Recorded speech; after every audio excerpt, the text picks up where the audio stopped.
সেদিন Facebook scroll করতে করতে একটা সুন্দর লেখা চোখে পড়লো, ভাবলাম আপনাদের সাথে শেয়ার করি। টং দোকানে দাঁড়িয়ে চা খাচ্ছিলাম, বিল দিয়ে ঘুরেই দেখি পাশে ইলেকট্রিসিটি পোলটার গায়ে কি একটা লিফলেটে লাগানো। উৎসাহ নিয়ে এগিয়ে গেলাম। সাদা কাগজে লাল কালি দিয়ে বড় বড় করে লেখা, আমি 1000 টাকার একটা নোট এখানে হারিয়ে ফেলেছি, যদি কেউ খুঁজে পান দয়া করে আমার কাছে পৌঁছে দিন।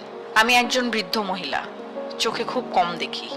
তারপর নিচে একটি ঠিকানা দেয়া, ঠিকানাটা কাছেই, হাঁটা পথে মিনিট 5 হবে। কৌতূহল দমন করতে না পেরে আমি খুঁজতে খুঁজতে গেলাম সেখানে। একটি জরাজীর্ণ টিনের ঘর, উঠানে এক অশীতিপর বৃদ্ধা বসে আছেন।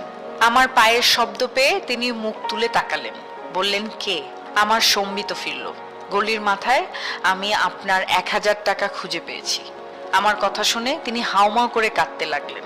একটু পর কিছুটা ধাতস্থ হয়ে বললেন, বাবা, এ পর্যন্ত অন্তত 10 থেকে 12 জন আমার কাছে এসেছে আর 1000 টাকা করে দিয়ে বলেছে তারা নাকি রাস্তায় আমার টাকা খুঁজে পেয়েছে।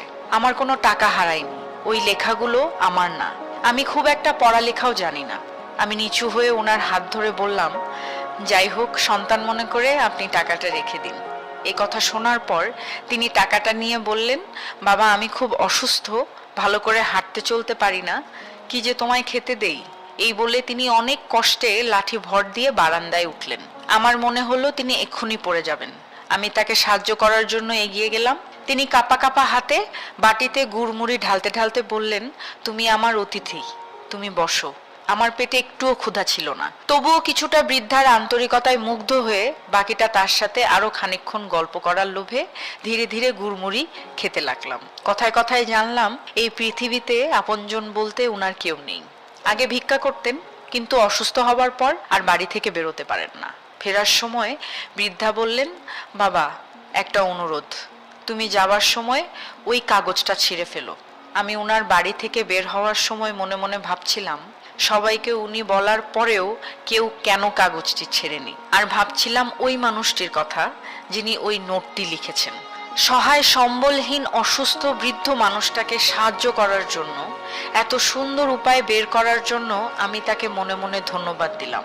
হঠাৎ ভাবনায় ছেদ পড়ল একজনের কথায়। এই যে শুনছেন, 40 ঊর্ধ্ব এক ভদ্র মহিলা আমার দিকে এগিয়ে এসে বললেন, এই ঠিকানাটা কোথায় বলতে পারেন? একটু আগে আমি রাস্তায় 1000 টাকার নোট পেয়েছি, এটা আমি ফেরত দিতে চাই। ঠিকানা দেখিয়ে সামনে এগোলাম। কখন জানি আমার চোখ দুটো ভিজে উঠেছে ঠিকই। আকাশের দিকে তাকিয়ে আমি বিড়বিড় করে বললাম, এভাবেই বেঁচে থাকুক আমাদের মানবতা।